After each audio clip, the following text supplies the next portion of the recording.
Hey people, I know it's been a while. I'm exhausted. However, I want to cover this. I know my demeanor might seem different than normal. But I want to read this with the faith to endure.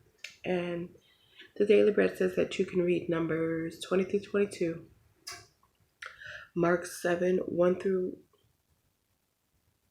13, and Acts 27 through 38. Suffering produces endurance. That'll be the title. Romans 5:3.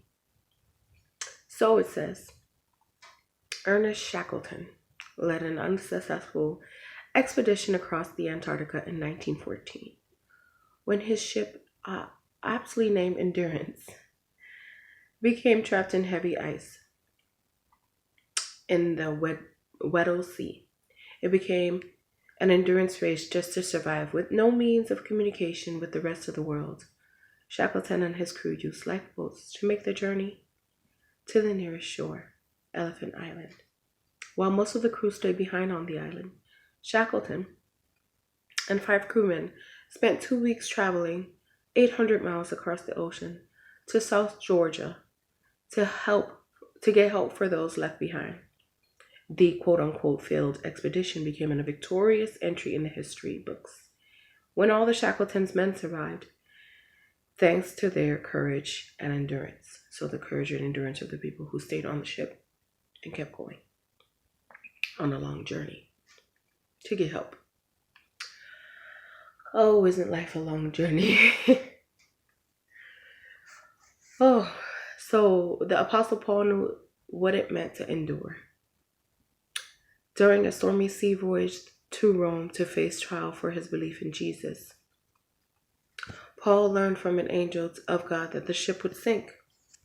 But the apostle kept the men aboard, encouraged, thanks to God's promises that all would survive, despite the loss of the ship.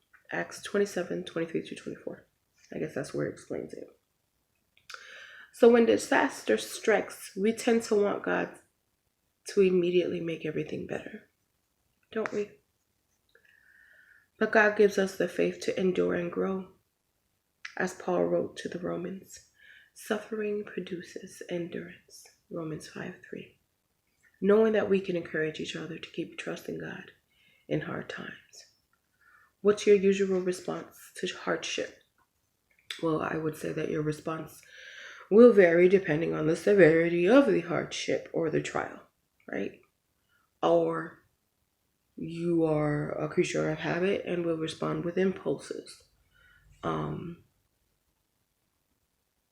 I myself tried my best to study the situation, reflect upon it, and try to see it from different angles. But we have to have endurance when we're faced with trials, right? How can you encourage someone who's going through difficult times? So, how can you encourage someone who's going through difficult times? You can encourage them by listening to them, by allowing them to vent, by helping them get through, and if they want your advice, maybe giving them ways or suggestions for solutions to get through those times. Sometimes all you got to do is listen to a person. Which brings me to believe that we people who do the listening to help someone get through tough times, or yourself. And this question was, how can you encourage someone who's getting through difficult times? We people who help, listen. Sometimes people just need to talk out loud and vent through it. I'm trying to be quiet because my people are sleeping. It's past 11 o'clock at night and I'm at work. So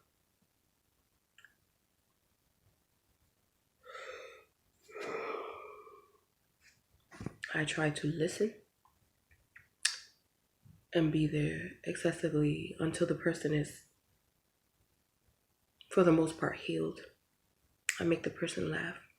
I remind the person I'm silly, and I remind the person, individual, or myself, that this too shall pass. I try to use Bible verses that I know, or I look some up to help the person get beyond their situation. But at the end of the day, I myself only have my reliance in the God in me to get me through, because when you rely on people, when you rely on people, they can be disappointing sometimes, or it can be disappointing. So it's important, and the lesson I just learned tonight actually, it's important to be there for people, but don't overstep your boundary. Don't think that people are just going to change behaviors because you were there for them to help solve their problems. Some people only want you there to help get through how they're feeling in the moment, and in the minute they're faced with another decision, the same situation, another test in the same situation, they put themselves back into that problem they initially, or situation they initially needed assistance getting through. So woke people have to really endure suffering. All of us do, at some point or in some shape, way, or form. And I learned that I gotta help and retract, not help and make it a routine to be there for that person daily. Because people just need assistance, temporary assistance. And when they no longer need your assistance, you are put on the back burner. But when you're needed, oh, believe me, you're utilizing your energy and your time is invested in assisting an individual.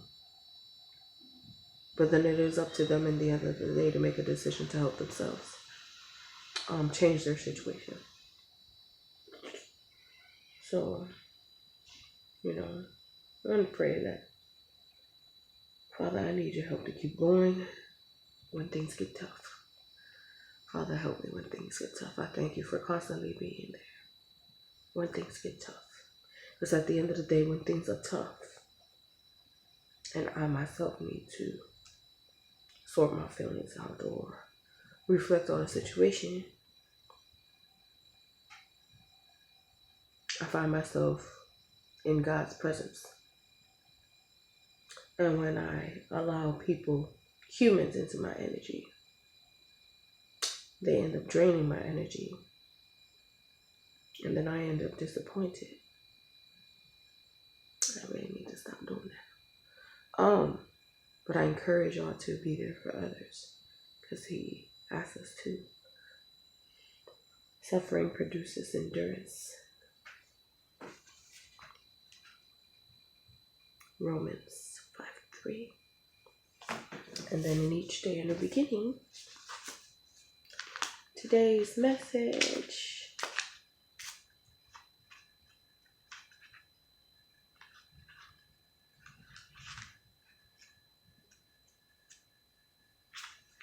is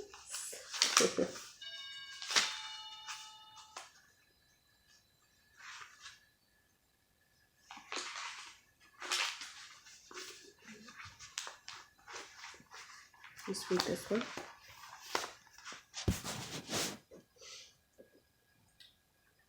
I want to get you excited about who you are, what you have, and what can still be for you.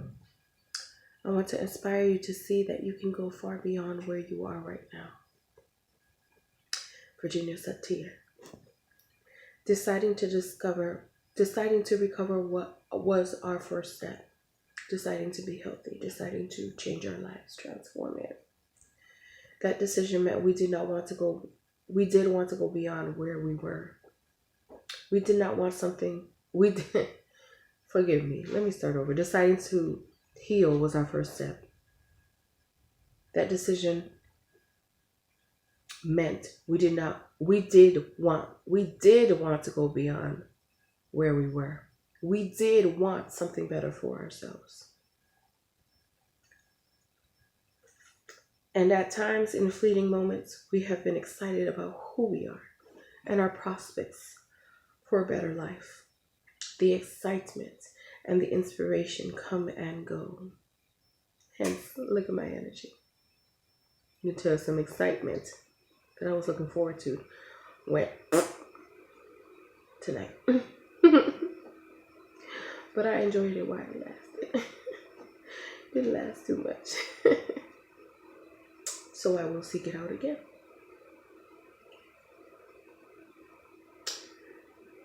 The excitement and inspiration come and go. They are seldom stationary. That's the truth. We can actively create the excitement and the inspiration. We need not wait for them to come to us. That's one of the choices we have as human beings, as women, as men. Passively waiting for the good life is past behavior. Each day, this day, we can set our sights on reaching a goal. We can take a step or two toward the goal. Progress is there for the making. Achievement is there for the taking. Whatever our heart's pure desires, we can move toward that goal. We are what we need to be. We have what we need to move ahead. Today, I will let my excitement for life's possibilities spur me on. Today and every day.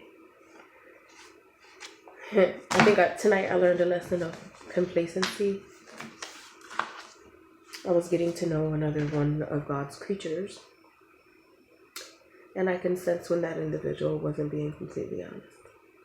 Because people tend to forget that they have humans have behaviors which become habits, which become patterns if they allow it to. And it goes with what I was saying about enduring, and people will only utilize you when they need you.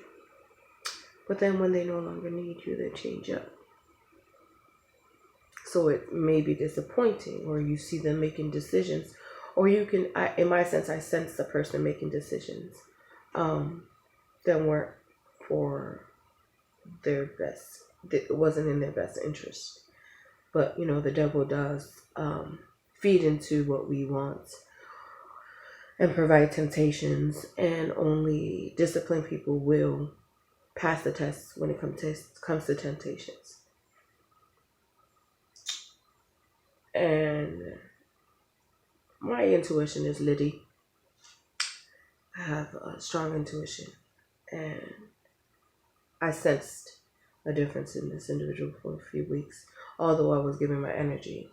And I've also learned from the past that I am the love I bring. I give, so I shall receive, and be complacent if I don't receive it back. But I was receiving good energy back.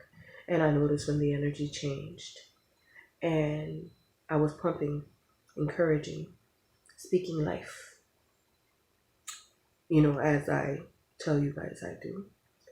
And of course, it's up to that person. That person has free will to actually implement,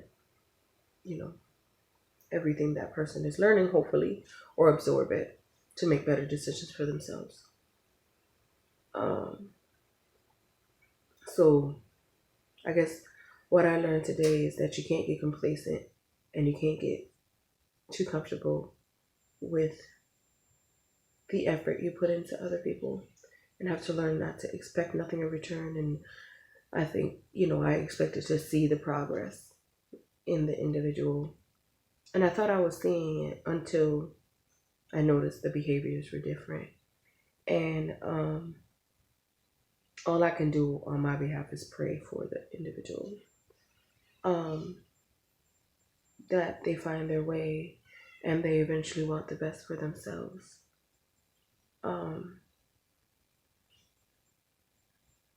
Yeah, that's all I can do. And then with what the book said today, each day a new beginning and all and on, it said, no, I'll say it again because I felt it was encouraging and it helped me out. So I have a problem finding the page now.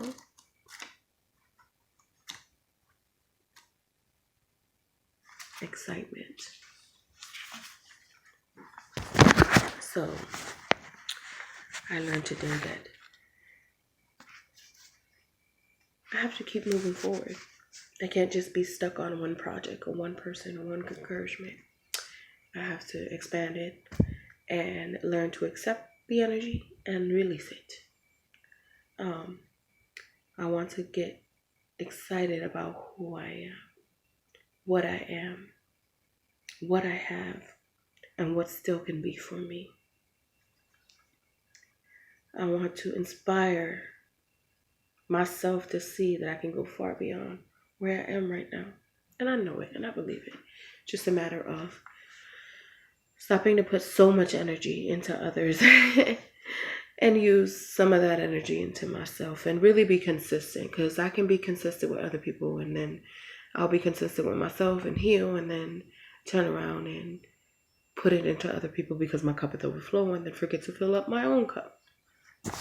But anyways, deciding to heal was our first step. Then this decision meant we did want to go beyond where we are. We did want something better for ourselves. At times, in fleeting moments, we've been excited about who we are and the prospects for a better life. The excitement and the inspiration come and go. They are seldom stationary. So, like money comes and goes, emotions come and go. Embrace them and let them go. Enjoy them while you're there. And that's one thing I could say. I enjoyed the company. I enjoyed being there for an individual. But at the end of the day, God's going to be there for me. He always is. I got to be there for me. You got to be there for you. Show up for yourself. Don't disappoint yourself. We did not wait for them to come to us. Go out and get it. Go reach for that excitement. Don't wait for someone else to do it with you. That's one of the choices we have as human beings. Passively waiting for the good life is past behavior. Each day, this day, we can set our sights on reaching a goal. We can take a step or two toward that goal. Progress is there for the making. Achievement is there for the taking. Whatever our heart's pure desires, we can move toward that goal. We are what we need to be. We have what we need to move ahead. Today, I will let my excitements for life and life's possibilities spur me on. So that's the message. Go far beyond your limitations. And your limitations today might not be your limitations tomorrow. It's just there to take that risk to do more. So, if I thought I had experienced one of God's gifts or another one of God's individuals and got to see all the wonderful qualities in that person while I was helping them, and of course having fellowship, then I gotta believe that there's something better and there's something more, even more than I can imagine.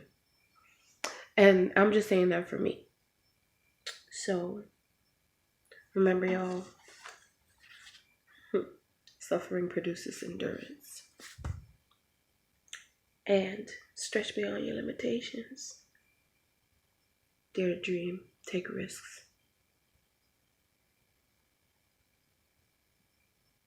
All right, y'all. Smile at a stranger. Love one another while you have it, so you don't regret it. Bye. I'll have a more lively one when I'm refreshed. And I'm not trying to be quiet.